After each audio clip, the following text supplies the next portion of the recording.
welcome to Cinnamon Babe Horror Stories. I'm Cinnamon Babe, and every Friday I discuss creepy topics while I do my makeup. So if that interests you, please like and subscribe, and please enjoy the video. So what if you moved into a house, and every day after moving into that house, you began to get physically attacked by an evil spirit every single day to the point where your mental and physical health began to decline? Well, this is the story of the Cindy Sarro haunting. 1991 in Belleville, Illinois, Cindy Sarro and her boyfriend Glenn are looking to buy their first home together. Cindy Sarro at the time was a stay-at-home mom because she had a back injury that resulted in a ruptured disc.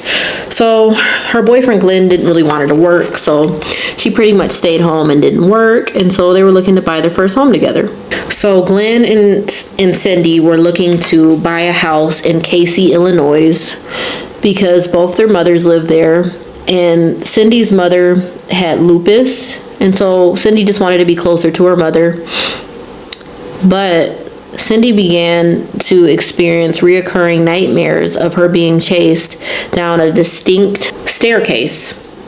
Every night she would have this dream of being chased by an invisible figure, and she would wake up terrified every night. It was almost as if she was being warned. So the couple ended up finding a home that was perfect for them because of where it was located. It was literally within 5 minutes of Cindy's mother and literally walking distance of Glenn's mother. So it was the perfect location for them to be close to both of their mothers. And the house was located in a wooded area, and it was propped on a hill. The house was surrounded by trees and sitting up on a hill. So as the couple was trying to move into the house after buying it, they noticed that the house was surrounded by wasps. It was so hard to get into the house. It was just the wasps were just guarding the house, to the point they had to use bug spray and get rid of the surrounding flowers, and it was a mess. And even though, of course, they seen the house before they bought it and walked through it, one day as they were getting settled in, Cindy finally noticed the staircase, and it was exactly the same as the staircase in her dreams that she felt was a warning. So that was the first major red flag for her. So it also seemed like the house was falling apart. The lights would dim at random. The phones would stop working. The cabinets would all just started to fall apart. The cabinets would start to fall apart out of nowhere. The water from the sink in the tub would run black when they turned it on, to the point Cindy had to bathe her children at her mother's house, which was within 5 minutes walking distance. And the children stopped wanting to sleep in their bedrooms because they were afraid, because the TV in the room kept popping on by itself and the volume would raise. So there were 2 living rooms in the house. Some old houses have for some reason 2 living rooms. I guess one of the rooms could be called a sitting room. So Cindy allowed the kids to sleep in her bedroom, and this seemed to work for them because they would go to sleep and not have any further issue. But this is when things got bad for Cindy, because while her kids were sleeping in her bedroom, she would sleep in one of the sitting rooms. It basically became her bedroom. This is where she would sleep every night. And every night she would be attacked. So during this time, her boyfriend Glenn worked nights, so she was usually home alone with the kids while they were asleep in her room. So, of course, the attacks started small. She said one night she fell asleep with the TV on. And she said as she was drifting off to sleep, she felt something or someone pull her eyelash really hard. And then she wakes up and looks around and no one's there. Finally, confused, she just, brushes it off, and she tries to go back to sleep and closes her eyes. And she said this time she was covering her eyes like that while she was trying to go to sleep. She said something punches her really hard, and she doesn't really specify this time where it punched her, but I think it punched her in the stomach or punched her somewhere really, really hard, someone was trying to fight her. And mind you, she's alone. She looks around and no one's there. So the attacks began to happen pretty much every single night, and it happened routinely. She would fall asleep around 10 and wake up at 12 to being attacked, viciously punched and kicked. She said there was many times that she would have out-of-body experiences. Basically, her spirit would uncontrollably leave her body. And she said the attacks would be even worse than when she was in her body. So a keynote is, I said before, that Cindy was a stay-at-home mom with 2 daughters, 9 and 7 years old. I think the names were Christy and Brooke. But the reason why Cindy was a stay-at-home mother, I'm about to put this on my eyes talking. The reason why Cindy was a stay-at-home mom was because of her ruptured disc in her back, which is located on your spine. And she said these attacks felt very intentional, where it would like kick and punch her. It was always like in her lower back and her sides, as if it was trying to cause her more pain. I'm about to put some lashes on. I'm gonna do the blue ones. These are accent lashes and I got them from Shein. So Cindy's mother and her boyfriend didn't really believe what was going on.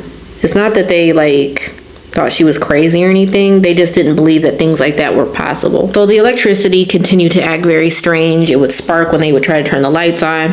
And so they brought an electrician out there, and the electrician looked into it, and he said the way that the wires were placed, they were backwards. And he said the way they were placed had to be intentional. Like somebody intentionally went in and tried to like sabotage the house. And of course, Cindy and Glenn had nothing to do with it. The kids had nothing to do with it. They hadn't been living there very long, and they just moved there and the electricity was acting up. So who like messed with the electricity? The phones would often stop working as if they had no signal. And when Cindy would try to check with like the electric, not the electric company, but the phone company, they would tell her that there was nothing wrong with the phone wires or anything. Like there was no sign of anything. So whatever was attacking Cindy was putting her into isolation, because whenever Cindy's mother would come visit her, mind you, Cindy's mother is sick with lupus, she would feel physically ill every time she would enter the house. So Cindy's mom eventually just stopped coming to the house. Or whenever Cindy's like cousins or family members or just visitors in general would come, a lot of times Cindy would feel like instant migraines come on, where she's like literally on the floor in pain. And she would have to ask them to leave and the pain would stop. So Cindy felt like nobody could call her and no one could come around, and she felt like the entity was like putting her in isolation and also not wanting her to talk about what was going on.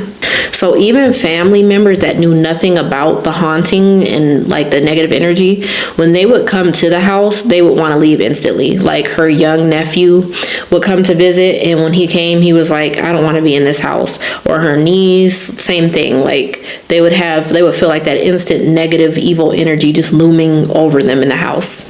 So one night, at the same time that this always happens, Cindy felt like something was pulling her out of her body, like that out of body experience, but this time she felt like she was being forced out of herself.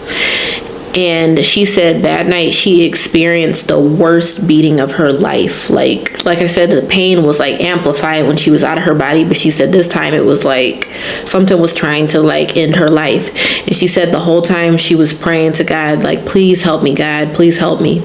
When Cindy started, praying to God, asking for help, she said that she could hear a man's voice say, it's evil. And then she said after that happened, the attack, she was released from the attack and put back into her body. And she said after that, she wouldn't sleep for several months. Even though Cindy wouldn't sleep, she would still experience like different attacks during the day.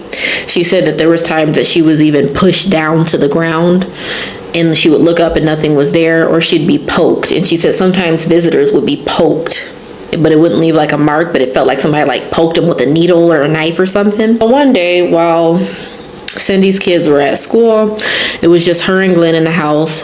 She said Glenn was laying down in the bedroom and he said, hey Cindy, come here. And she said the voice was strange and it wasn't Glenn's voice. And she said she doesn't even know why she came to him, but when she came to him, took a large pillow and he put it over her face and wouldn't release her. And she said she couldn't breathe and she was kicking and scratching and trying to get him to let her go, and he would not let her go. And somehow by the grace of God, she was able to like get away from him. And she could see that it wasn't him that did this. Like something had took hold of him and like controlled him. And she says that when he woke up from it, like I guess later on he had woke up, he doesn't remember anything. And she believes him. Like she believes that something had took hold of him. So Cindy just began to get just sick and tired of living like this. And so one night before falling asleep, she said out loud, she was like, this isn't fair. You can see me, but I can't see you. And so she fell asleep she fell asleep, and she woke up to a little boy standing in front of her, like kind of across the room, just staring at her. And she said the little boy, he looked really young, and he was dressed in like old-fashioned clothes, just staring at her. And she said she could tell he wanted her to come over to him, but she was like, no. And she said she suddenly felt all the energy just be sucked out of her, and it like kind of forced her to go to sleep after that. So Glenn and Cindy's relationship began to get messed up. They began to argue every single day, just really bad arguments every day, to the point where Glenn decided to go stay at his mother's house for a couple of days. So one day, while Glenn was supposedly staying with his mother, Cindy was at home with her mom in the house with her. And she said she looked out the window and she could see Glenn walking up the hill to the house. And she, I guess, came outside and was like, get away from here. Like, I don't want to see you right now. Just go away for a while. And he ignored her, and she said he had a look in his eyes. And she said there was an axe, and he picked the axe up and was walking towards her in the house, towards her with the axe. So she got back in the house, locked the doors, and called the police. And she said, luckily, the police came in time. And this was at nighttime to make matters worse. And when the police got there, they asked him, like, what are you doing? And he's like, oh, I'm going to chop some wood. And his voice was different, and it was like he was in a trance. And so obviously the police realized, like, no, you're about to do something crazy. So they arrested him. But Cindy didn't press charges because she knew, like, this was not Glenn's action. Something had took over him again. Cindy would continue to have, like, visions and dreams. Some would involve her, like, as if she was seeing from another person's perspective that wasn't her, almost like it was a person from the past. She would see people burying someone, and they were all dressed in black hoods, and they were all, like, praying over, like, the coffin as if they sacrificed somebody, and they were, like, doing a ritual. She would see a laboratory in her house, and she had, like, a hard hat with a lamp. As she was watching them, she'd be chased. She just kept having experiences like that. So a day or two after Glenn was arrested, Cindy would end up seeing a man dressed in like a soldier uniform. It was like an old-fashioned soldier uniform, walk out of the walls and just stare at her looking angry. And she felt like the reason why this happened was because Glenn had got rid of an old American flag, and she believes that this angered the soldier. Cindy's uncle told her about a place called Cannonball Hill that was not far from where Cindy lived. And this was back in the day where there would be wars and stuff that took place, and there were soldiers that were buried there. Well, since then, there was an earthquake that took place, and it caused the bodies to be displaced. And it only made sense that some of the bodies would be close to where Cindy lived, which is why she would see a soldier apparition.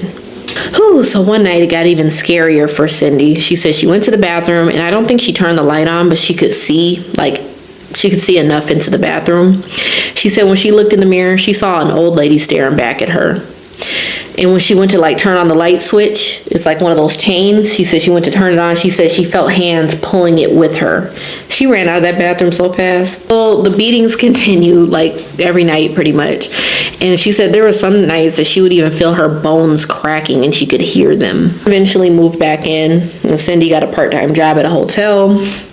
But that didn't stop things from getting worse. She said she would receive strange phone calls from people with weird voices. One was a man saying, "Hey Cindy, can you talk?" And then the phone went dead. Also, heavy objects in the yard would be moved around with no explanation.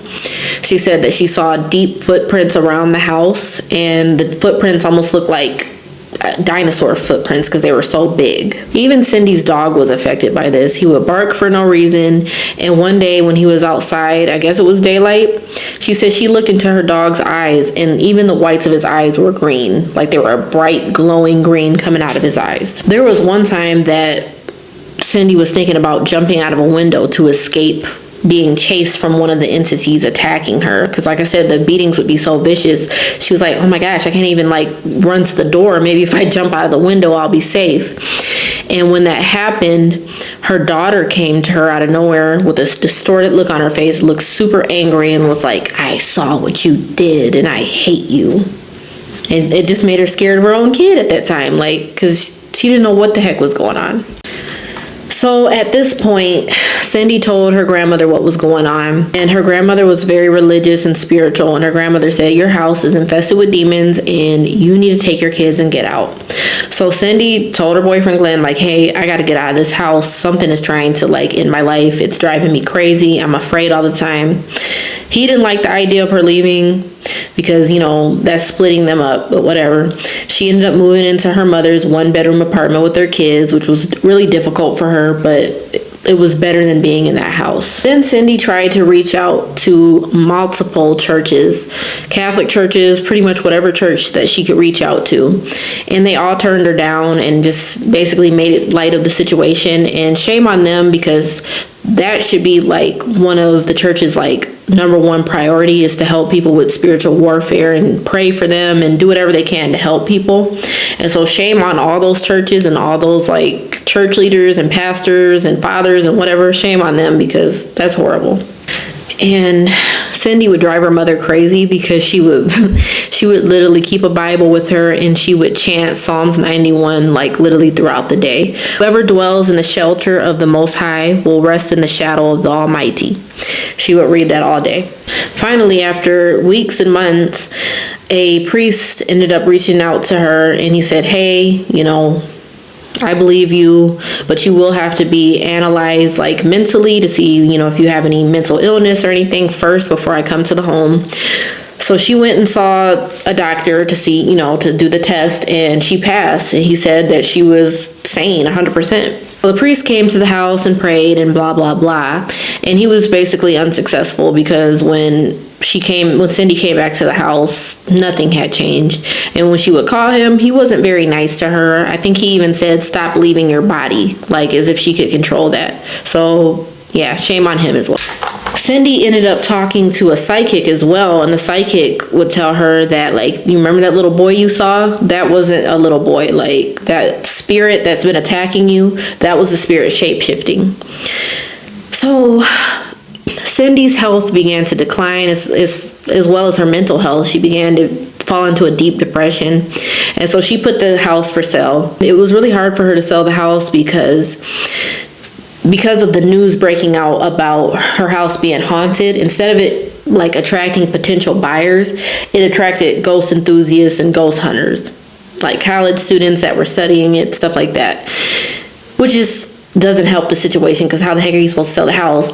And then the roof caved, not the roof, but the ceiling, I think in the living room, caved in. And when she had it inspected, there was no sign of water damage or any cause for why it did it. Cindy ended up, I guess, selling the house and was able to get away from the house for good. She ended up buying a beautiful manufacturer for her and her kids to move in. And to this day, she has not experienced any more hauntings, and her relationship with Glenn fell apart. Cindy would go on to write a book called The Wall, which you can purchase on Amazon. And she ended up attracting the Discovery Channel, the show called The Haunting. It's either The Haunting or A Haunting. And she told them, like, you know, if I do this story, please don't lie, please don't embellish. They ended up fictionally, like, embellishing and, like, going over the top, like most shows and movies do about true hauntings. They even went as far as to making Glenn, like, bash the door down with the axe before the police got to him, and that didn't even happen. I believe today the house is currently vacant. I'm not 100% sure, but I'm just glad that Cindy was able to get away from it. Okay, so yeah, this story, I'm surprised I've never heard of this story, because like the hauntings were so extreme, and like the attacks and just everything that was going on was so like classic haunted house. But like, it's like what you see in the movies, and usually when you see that, it's embellished, but this was like a true thing that actually happened to her. And it's just really sad, because like one day I hope to, like, you know, buy my first home with my husband and my 2 kids. And it would just be terrible to experience something like that, because like when you buy a house, you're moving in hope. Like, never in your wildest dreams would you think you're going to be haunted and tormented every single day in your own home. But yep, that's it. Thank you so much for watching. Please let me know in the comments below if you've ever experienced any hauntings or ever seen anything. And just like my last story, it's very similar to this story. Please just get closer to God, and if you see anything, start calling on the name of Jesus. That's all I can say. Me personally, I've never experienced a haunting. Like, I'm surrounded by people in my family who have seen things and experienced things, but me personally, I thank you, Jesus, that I've never experienced it, because I am just, I don't know, I don't think I'd be able to take it. But thank you so much for watching. Please like and subscribe, and stay tuned for the next video.